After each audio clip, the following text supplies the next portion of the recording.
It was a day like any other. At least, that's what I told myself. I woke up in my usual routine, had my coffee, glanced at the clock, and began ticking things off my list. We had just moved into the house a few weeks ago, so there was still plenty to unpack, plenty of boxes piled up in the basement.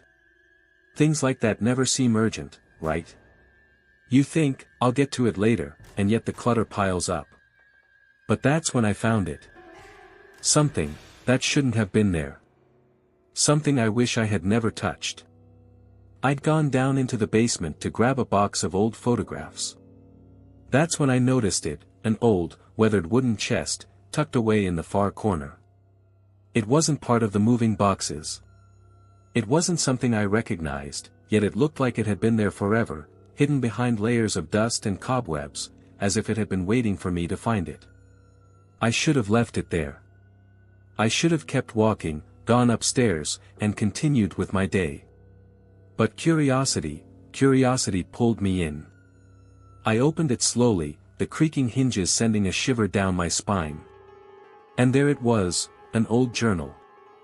Bound in what looked like leather, faded with age, but still holding some strange presence. I almost thought I could hear it calling to me, begging me to open it.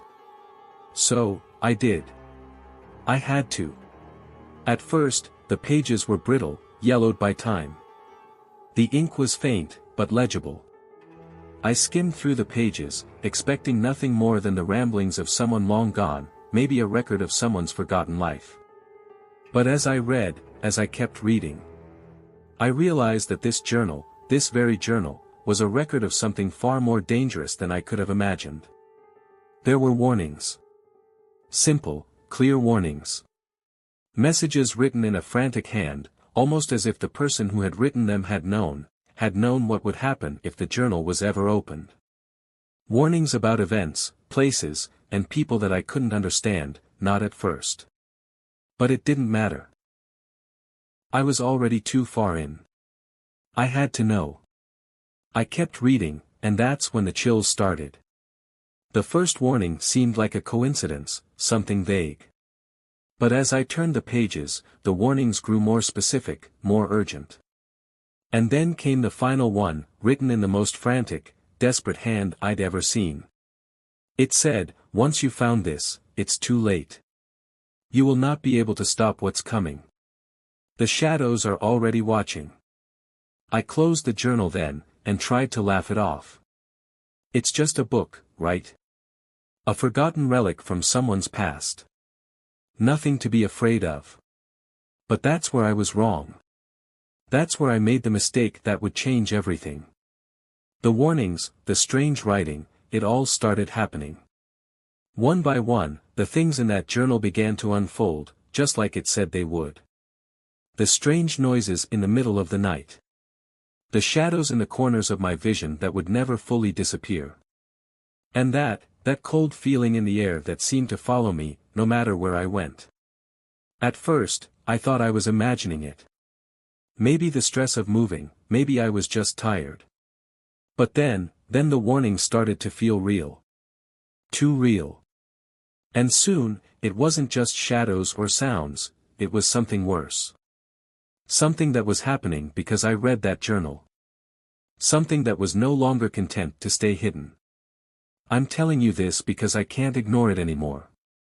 I can't pretend I didn't bring this on myself. The journal wasn't just some old book. It was a map. A map that led me to the very things I feared most. And now, those things are coming for me, one by one. And you, if you're listening to this, well, I hope you never find what I found. Because if you do, you'll understand exactly what I mean when I say it's too late. It's already too late. I don't know if you've ever moved into a new house, but it's a strange feeling. You think it's going to be exciting, right? A fresh start. A new place, with new rooms to explore, new corners to settle into. But the truth is, there's always a feeling of unfamiliarity. Of unease. No matter how many fresh coats of paint or sparkling floors, there's something unsettling about stepping into someone else's life. That's how I felt the moment we moved into this house. It was an old place, probably built in the 1940s, long, narrow hallways that echoed when you walked through them, creaky floorboards that seemed to have a story to tell with every step. But it had character. And it was big. Too big for just the two of us.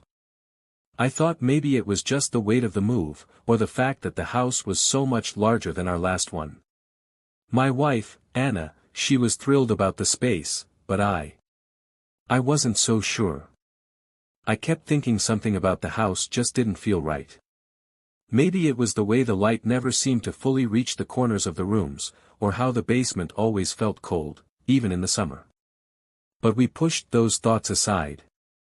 The boxes, the unpacking, it all took up most of our attention. It was a Saturday when I decided to start clearing out the basement. Anna had been asking me to get to it for weeks, and I kept putting it off, claiming I'd get to it later. But that morning, something just snapped. Maybe it was the way the air felt heavy, like the weight of the house itself was pressing down on me.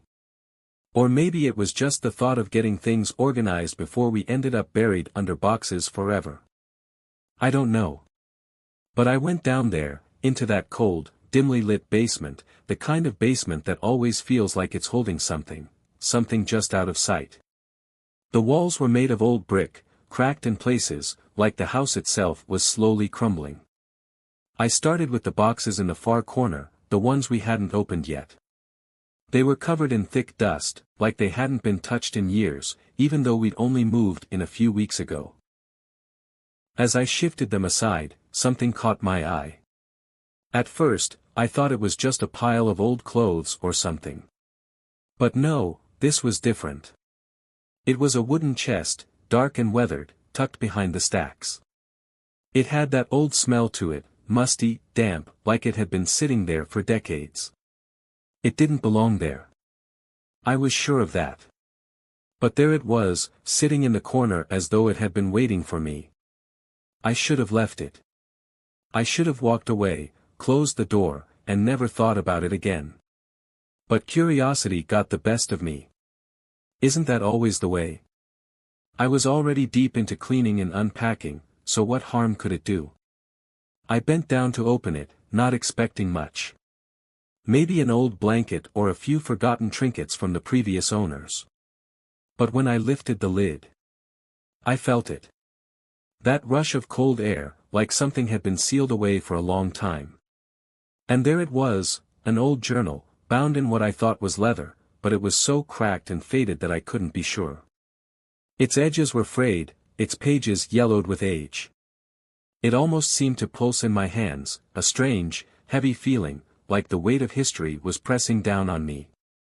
I stared at it for a moment. I thought about leaving it. I really did. But, the thing was, it felt like the journal was beckoning to me, like it was meant for my eyes only. I've always been a curious person, sure. But in that moment, something felt different.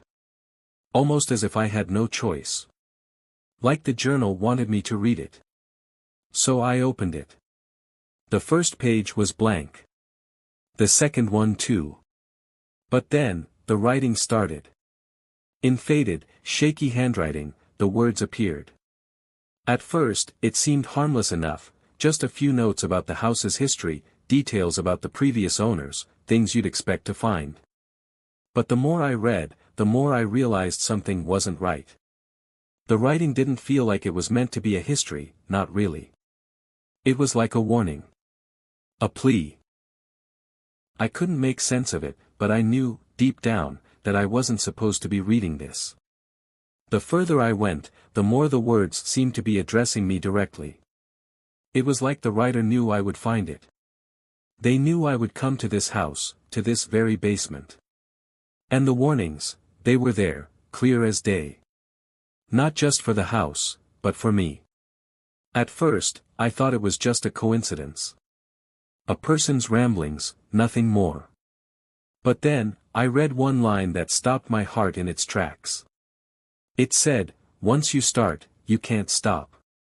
And the house will never let you leave."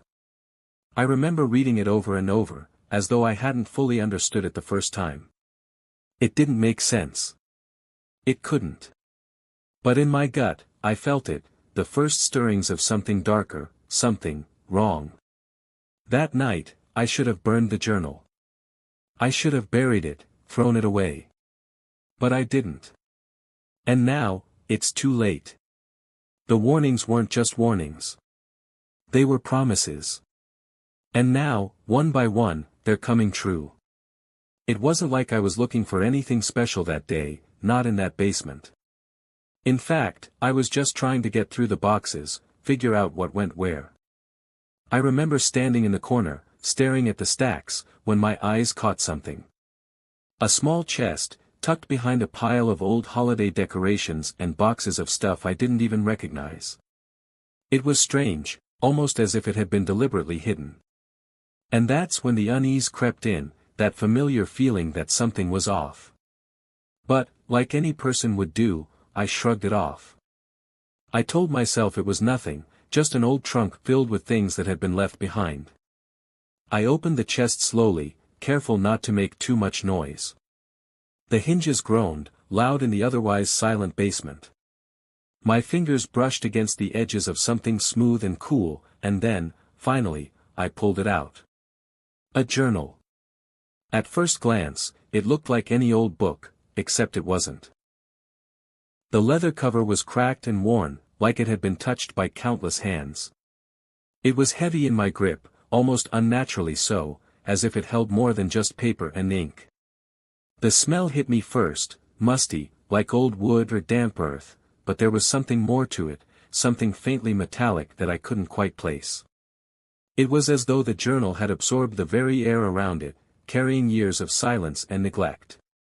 There was something about the way it felt in my hands. Cold, almost unnervingly so. I can still remember the shiver that ran up my spine when I realized it wasn't just old, it was ancient. This wasn't a diary from the last century. No. This was from a time before, from a place I didn't understand. But I couldn't just leave it there. I had to open it. I had to see what was inside. I ran my fingers along the worn spine and slowly cracked open the first page. The ink was faded, as if it had been exposed to years of sunlight or perhaps the touch of too many hands. I squinted, trying to make out the words, but the letters weren't the same. They were strange, curved in ways I'd never seen before. Almost like symbols, but not quite. At first, I thought maybe it was some kind of code or a language lost to time. But then I realized, there were names in the book. Names I didn't recognize. Names that I couldn't shake from my memory no matter how hard I tried. But it wasn't just the names that caught my attention. No, it was the warnings. The journal was filled with warnings. Over and over, the same phrase repeated, never call their name. Never open the door. At first, I thought it was nonsense, just the ramblings of someone who had been trapped in their own mind for too long. But the more I read, the more I understood. The warnings weren't just written, they were felt. A coldness filled the room, a sharp, biting chill that seemed to press in from all sides. It wasn't just the old pages or the dust in the air. It was something else. Something darker. And that's when I noticed it. As I flipped the page, a small drawing fell out from between the brittle sheets. A sketch of a door, simple yet strangely unsettling. Above it, in faded ink, was a single word, them. The drawing looked wrong. There was a sense of movement in it, almost as if the door was about to open, just as I was reading those words. It was then that I felt it. The cold. The weight of the room.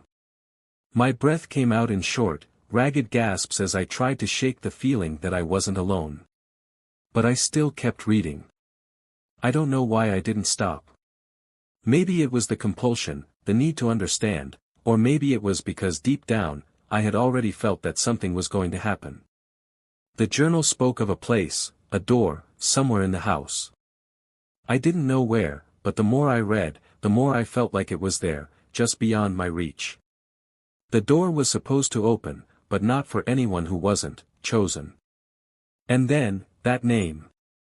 The name that was written in bold letters on the final page of the journal. I don't know why I even looked at it. But I did. And that name, once seen, wouldn't leave my mind. It was my name. I closed the journal quickly, my hands shaking, but the words lingered in my mind. Never call their name. Never open the door. How could I be so sure that they were talking about me? But it was there, written in ink, as if it had been waiting for me. As if the journal knew I would find it. I remember turning the journal over in my hands, almost instinctively, as though I was searching for some kind of answer. Maybe it was the way it felt, so out of place, so ancient.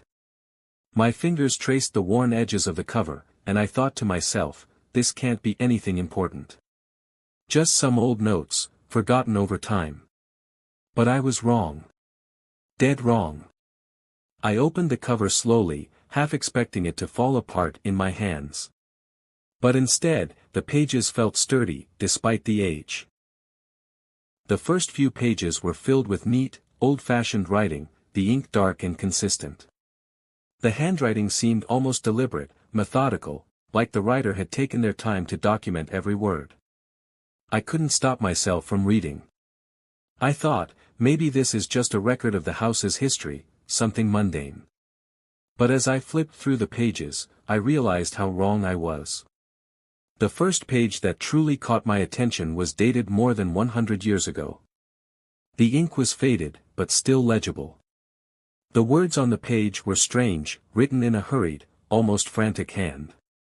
I read aloud, not realizing I was doing it until the words were already out of my mouth. Do not disturb the house. It is not just wood and stone. It remembers. I stopped. I had no idea what that meant. The house? Remembering? What kind of warning was that? It didn't make sense.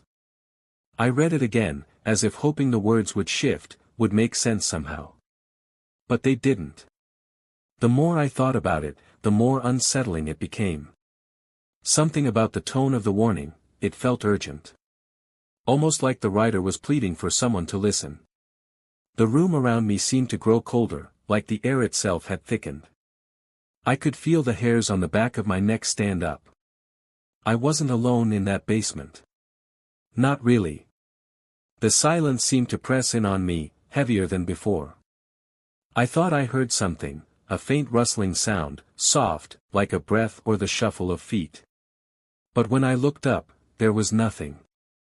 Nothing but shadows and the dim light of a single bulb hanging from the ceiling. I shook my head, dismissing it as my imagination running wild. But the feeling didn't go away. If anything, it grew stronger. There was something in that room with me. Something that didn't want me there. My eyes flicked back to the journal, to the next page. The warning was clear, but there was more. More written in that same frenzied script, as though the writer was desperately trying to get their message out before it was too late. It has been waiting for you. The house, it knows when it is disturbed. When you open the door, it opens too. Beware the shadows, for they are not empty. I stared at the page, the words blurring in front of my eyes. I could feel the weight of what I had just read sinking in. This wasn't just some old book. This wasn't some forgotten relic of the past. This was a warning. A message from someone who had lived here long ago, someone who had known what was coming. The feeling in the basement had shifted, turned darker. The temperature had dropped so suddenly I could see my breath in the air. The shadows, they seemed to stretch, to move, as if something was watching me from the corners of the room. But when I looked, there was nothing. The quiet was thick, oppressive. My own heartbeat echoed in my ears, loud enough to drown out the soft sounds that had started to seep into the air around me. The floor creaked behind me. I spun around, but saw nothing. I was alone, of course. But the air, it felt wrong. It felt like I wasn't. Something was waiting, just out of sight, something I couldn't explain. My hands started to shake, and I closed the journal quickly, almost slamming it shut. I don't know why, but I felt like I had to get out of there. But as I started to lift the journal, my fingers brushed something on the inside cover. There was something else, something written in the margins, almost hidden, almost as if it wasn't meant to be seen. And it was the last thing I needed to read. The door cannot be closed. The house has claimed you now. No one leaves once it has opened its doors. I froze. My body went numb. Something about that line, it wasn't just a warning. It was a curse. And that's when I heard it again, the sound. Soft, almost imperceptible at first, but growing louder, more distinct. A faint whisper, just on the edge of hearing. It was like someone, or something, was speaking my name. I couldn't stop thinking about the words in that journal, no matter how hard I tried. It remembers. I had read them over and over in my mind, trying to make sense of it, but nothing about that house made sense. And I'll admit it, part of me, the rational part, was telling me that it was just a warning, an old superstition, something written by someone with too much time on their hands. But deep down, I knew something wasn't right. It was a feeling I couldn't shake. The air in the basement had started to feel heavier. Thicker. Like the walls themselves were closing in. It was just a flicker at first. A soft, almost imperceptible flash of light above me. I was sitting on the old wooden crate in the corner, flipping through the journal, when I looked up. The ceiling light, which had been working fine just moments before, flickered once, twice, then stayed dim. I glanced around. The basement was quiet, too quiet. I told myself it was just an old light fixture. Nothing to worry about. But even as I said it, I felt a tightening in my chest. The hairs on the back of my neck stood up. I went back to the journal, trying to ignore the discomfort creeping over me. But then, it happened. A loud bang, a thud, coming from upstairs. I froze. It sounded like something, or someone, had crashed into the floor. I called out, expecting to hear Anna's voice. But there was nothing. Silence. I stood up, heart pounding in my chest. My first instinct was to go check on her, but then I remembered, she had gone to her sister's house that afternoon.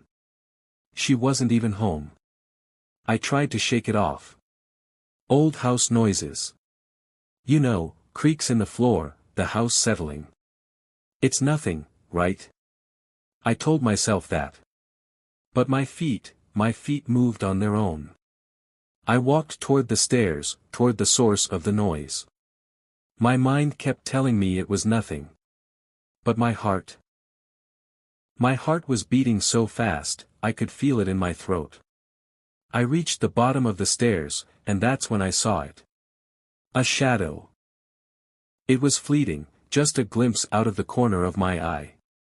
But it was there, moving outside the basement window, casting a dark, long silhouette against the dimming light. I froze. My breath caught in my chest. I told myself it was just my imagination, maybe a trick of the fading light, but it didn't feel like that. Not at all. There was something about the way the shadow moved. It wasn't human. Not in the way it swayed. It was wrong. I stared at the window, waiting for it to move again, but nothing happened. I stood there for what felt like hours, holding my breath, waiting. The house was still. And then I heard it. A whisper. Just faint, like a breath against the back of my neck. It wasn't loud. Not even clear. But it was there. My name. Someone, something, whispered my name, right in my ear. My blood went cold. I spun around, but no one was there. I checked the entire basement, the stairs, the rooms. Empty. But the feeling, the weight in the air, lingered. Heavy. Watching. I couldn't move for a moment. My heart was pounding in my ears. Was it real? Was I imagining things? I looked down at the journal, the pages now seeming to stare back at me. And then, just as I was about to turn and leave, I felt it. Something cold, icy, brushing against my neck, like a hand. I didn't turn around. I couldn't. But that chill, it was real. It was there. And that's when I heard it again. That whisper. You shouldn't have opened it. I tried to shake it off. I really did. I told myself it was all in my head, that the old house had creaky floors, old wiring, and a lot of history. I was just overreacting. But no matter how much I tried to dismiss it, I couldn't stop thinking about that journal. The words kept echoing in my mind, it remembers. What could that even mean? A house doesn't remember things. But then, the strange occurrences began happening more frequently. It was subtle at first, just whispers at night. I'd be lying in bed, drifting into sleep, and I'd hear them. Soft, hushed voices, like someone was talking just outside my door. At first, I thought it was Anna, maybe talking to herself or on the phone. But every time I opened the door, no one was there. The house would be silent, as if it was holding its breath. I started to feel watched. The air in the rooms was colder, even when the heat was on. The light bulbs would flicker, sometimes for seconds, sometimes for minutes. I would walk into a room and feel a strange heaviness settle around me, like someone was just a step behind, breathing down my neck. I couldn't explain it. At first, I chalked it up to stress, to exhaustion. But after a while, I knew it was more than that. The whispers wouldn't stop, and the flickering lights felt deliberate, like something was trying to get my attention. So, I started investigating. I couldn't leave it alone anymore. I knew there had to be a connection between the journal and what was happening to me, what was happening in this house. I went to the local library and pulled out everything I could find about the place. The librarian gave me a strange look when I asked about the house, but she didn't say much. She just directed me to some old archives in the back. I spent hours poring over the brittle, yellowed newspapers, hoping for some kind of clue, anything that might explain the madness creeping up on me. It wasn't until I came across a faded article from the 1920s that things began to make sense, at least, as much sense as anything could make. The headline was simple: "Local woman vanishes without a trace." The article described a woman named Eleanor Wills, who had lived in this house decades ago. The strange thing was, there were no details about her disappearance. The article didn't explain why or how she vanished. It simply said that after she disappeared, people started to notice odd happenings around the house, lights flickering, cold spots, whispers in the walls. The house, it seemed, had been unsettled ever since. The more I read, the more I felt like I was unraveling a knot that was too tight, too dangerous to undo. Eleanor Wills. The woman had vanished without a trace, but it didn't stop there. The article mentioned strange markings, symbols, they called them, that had been found around the house after her disappearance. They were scratched into the walls, carved into the floors, hidden in the most impossible places. And then there was a line that made my blood run cold: she was the house's last memory. The next person who enters will become its new keeper. I felt a cold chill crawl down my spine. The words from the journal, the warnings. They weren't just words. They were a warning. The house had a history, a dark history, and now it was trying to claim me. The whispers, the flickering lights, the cold spots, they were all part of it. The house was trying to remind me that it wasn't just wood and stone. It was alive. It remembered. And it wasn't letting me go. I closed the newspaper and sat there for a moment, trying to steady my breathing. The weight of the journal in my bag felt like it had doubled. My mind was racing. I had to know more. I had to understand what had happened to Eleanor Wills. But just as I stood up to go find more answers, the room grew cold again, the kind of cold that settles in your bones. I felt it, the sensation of eyes on me. Not from the shadows, but from the walls themselves. That's when I heard it. A soft thump, like something heavy had fallen. I froze. It came from upstairs, from the attic, where the old trunk had been. My heart began to race. Slowly, I stood up and walked towards the door, and as I reached for the handle, I heard something even more chilling. A whisper, clear and unmistakable, like it was right behind me. My name. I spun around, but the room was empty. Nothing.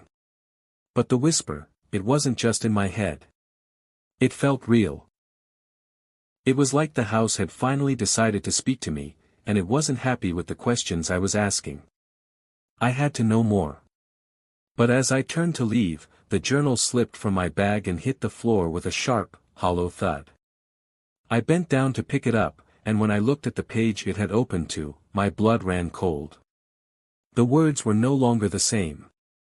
It was a message, written in bold, frantic ink. And it was for me. I should have stopped when I had the chance. I should have put the journal back in that chest and sealed it away forever. But at this point, I couldn't. I had uncovered something dark, something ancient that refused to let me go. As the days passed, the whispers grew louder, clearer, more insistent. The house felt different. Alive, even.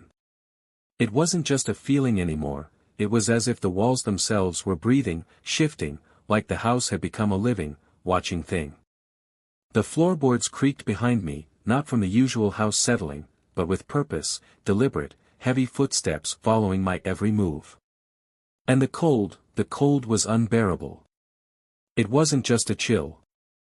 No, it was worse. It was like something cold and heavy was hanging in the air, pressing down on my chest, making it hard to breathe. Even when the heat was on, the rooms felt frigid, as if the warmth itself was being sucked out of the house, leaving only the oppressive cold in its wake. I'd sit in the living room, reading, trying to ignore the pounding in my head, the anxiety, the creeping dread that clung to every corner of the house. But I couldn't escape it. And then it started happening. The journal, it was as if it had a life of its own. One night, after I had returned from the library with more research, useless, meaningless facts, I sat down at the table with the journal open in front of me. My hands were shaking, my mind racing with all the things I had uncovered, but there was one thought that kept repeating, what does it want from me? I stared at the journal, half expecting something else to happen. But what I didn't expect, what I couldn't have prepared for, was what happened next. The pages, they started to move. Not in a wind-blown way, no, this was different. The pages began to turn, slowly at first, as if the book itself was trying to show me something. My heart raced, my throat went dry. I reached for it, almost in a trance, and then I saw it. There, written in the same frantic, desperate handwriting I had seen before, as if scratched into the paper with a trembling hand, they are coming for you. Those words, those 3 words, felt like a death sentence. I froze, staring at the page. It didn't make sense. How? How was this possible? I had read the entire journal by now, there was nothing in it about this, nothing that could explain what was happening. My hands shook violently as I turned the page, my eyes racing over each word, desperate for some kind of explanation, some kind of warning, anything that would make sense of this nightmare. But there was no comfort in the next line. There was only more terror. The pages kept turning. And the words, they didn't stop.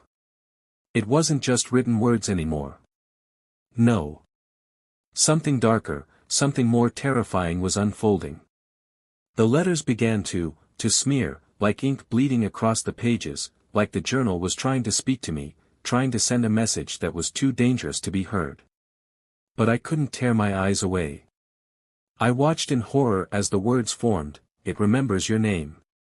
And then I felt it, a cold gust of air, sharper than any draft, suddenly sweeping through the room, making my skin prickle with fear. I turned around, expecting to see the window open, but the room was perfectly still. The air, it had thickened. There was no breeze, no logical explanation. Just a feeling that something was watching me, something close. My heart was hammering in my chest. And then the noise came. A soft sound, almost imperceptible at first. It was like a whisper, but not from the journal. No. This was coming from behind me, from deep in the shadows of the room. A faint breathing, ragged, shallow, as though something, or someone, was standing right behind me. My blood ran cold. I didn't dare turn around. I couldn't. It felt as though if I did, if I acknowledged whatever was in the room with me, I'd lose my chance to escape. My hands gripped the journal tighter, almost painfully. My eyes darted around the room, searching, panicking. And that's when I saw it. In the far corner of the room, next to the window, something shifted. A shadow, darker than the rest of the room, seemed to pulse, to writhe. At first, I thought it was just a trick of the light. But no. No, it wasn't. It moved. It was unmistakable. It was as if something was there, lurking just out of sight, waiting. I wanted to scream, to run, but my legs wouldn't move. My body was frozen in place, my breath caught in my throat. I tried to focus. I had to. I had to get control of the situation. But the more I looked, the closer the shadow seemed to get. I could feel it. I could feel the air shift with every movement, feel the oppressive weight of something, watching me. My heart pounded louder than ever. I reached for the journal, but before I could open it again, before I could do anything, I heard it. A voice. Soft, almost a whisper, but clear. It spoke my name, and then, in that moment, the temperature in the room dropped so quickly that I could see my breath, thick clouds of fog in the air. The hairs on the back of my neck stood on end. It was like I wasn't even in my own house anymore. The journal had warned me. It had been right. And now, whatever was in this house was coming for me. It wasn't just a story anymore. It wasn't just some book. This was real. And I was trapped. I tried to call out for Anna, but when I opened my mouth, nothing came out. The house had already silenced me. I turned toward the door, toward the staircase, praying that whatever was in the shadows wouldn't follow. But just as I took a step, the floor beneath me groaned, the shadows in the corner seemed to stretch towards me like claws. And I knew. I knew I wasn't going to make it out of that room alive. I wish I could say I wasn't afraid, but I'd be lying. I'd been lying to myself for days, trying to ignore what was happening, convincing myself that it was just my mind playing tricks. But deep down, I knew. The house wasn't just old, it was something else. Something wrong. The air was thick with it now, pressing in on me, suffocating me. Every night, I'd wake up to the sound of footsteps in the hallway, or doors creaking open by themselves. The temperature would plummet without warning, and I'd feel the unmistakable sensation of being watched, eyes on me from the darkness. The house, it felt as though it had been waiting for me. And now, the journal, was telling me the truth. Every word, every warning, was coming true. I thought I could escape. I thought maybe if I just left, just packed up and walked away, everything would go back to normal. But it didn't take long to realize that I was wrong. The moment I stepped foot outside the house, I felt it, something tugging at me, pulling me back. It was like the house itself had a grip on me, a tight, invisible hand that wouldn't let go. I knew then, there was no escaping. I went back to the journal, my hands trembling, my heart pounding in my chest. I had to know what I was dealing with. I had to understand, no matter how much it terrified me. And that's when I found the last entry. It was different from the others. Jagged, hurried, like someone had written it in a panic, with no time to care for neatness. The ink was smudged, the words barely legible, as if the writer had been fighting something they couldn't escape. I stared at the page, reading the words over and over, trying to make sense of them. But there was no escaping the meaning. It was too late. They will not let you leave. There is no escape. You are part of the house now. I dropped the journal. My hands were slick with sweat, my heart racing in my chest. For the first time, I understood. All the whispers, the footsteps, the cold spots, they weren't random. They were a part of it. The house was alive, feeding on something, pulling me in. And I was already too deep. Too connected to it.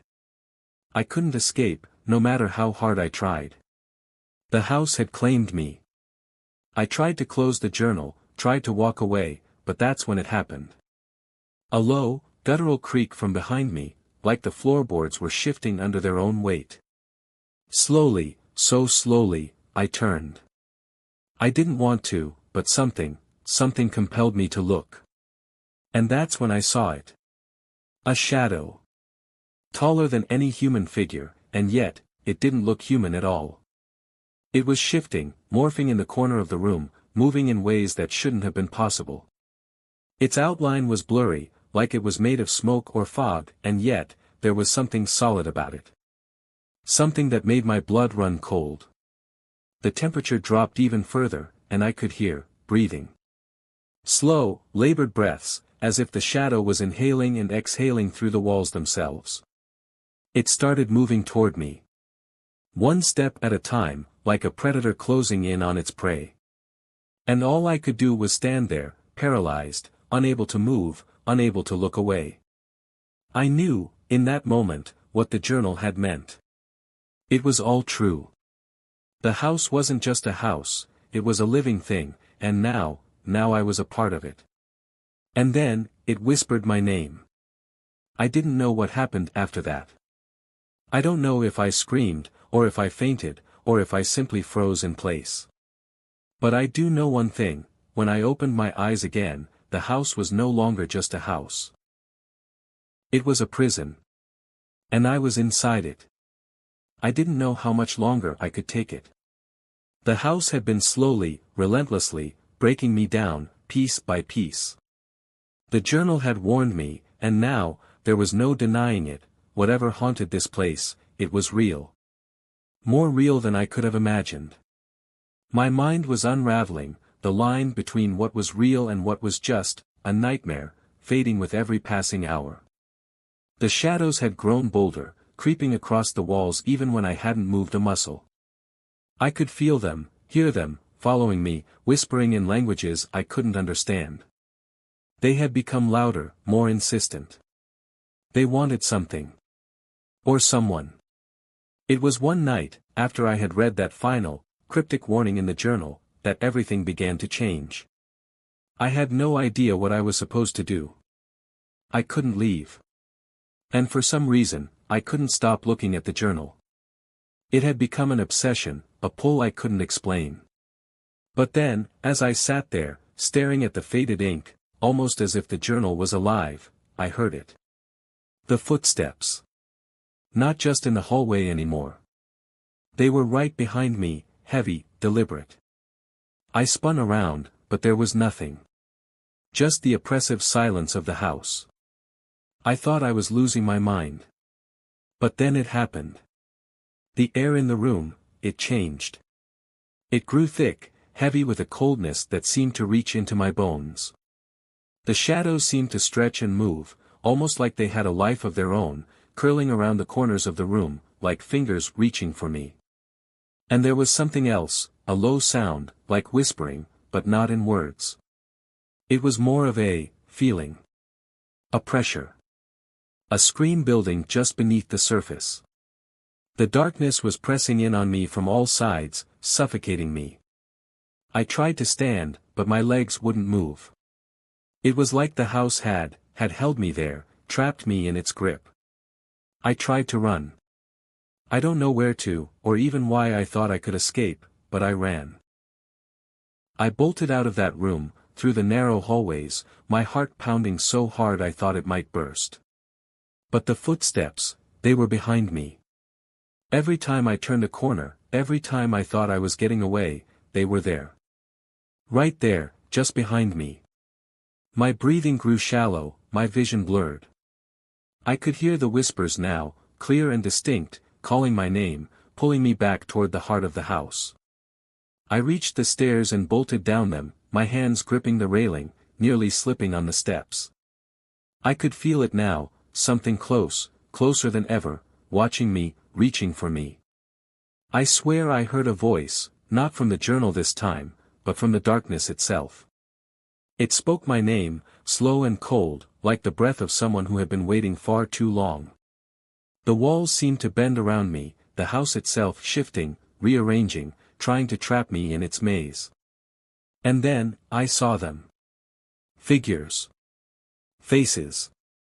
There were more of them now. At first, I thought I was imagining it, just shadows. But no. I could see them clearly.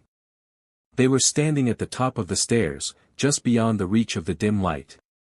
They were watching me. Some of their faces were twisted, distorted, hollow eyes, mouths that didn't quite close, all staring at me with a cold, knowing expression. Others looked like they had been trapped here, like me, for decades. And I could feel it, deep in my chest, the pull. The weight of it, like the house itself, was feeding off of me. I stumbled back, my breath coming in short gasps, my vision spinning. I could feel my pulse pounding in my ears, drowning out everything else.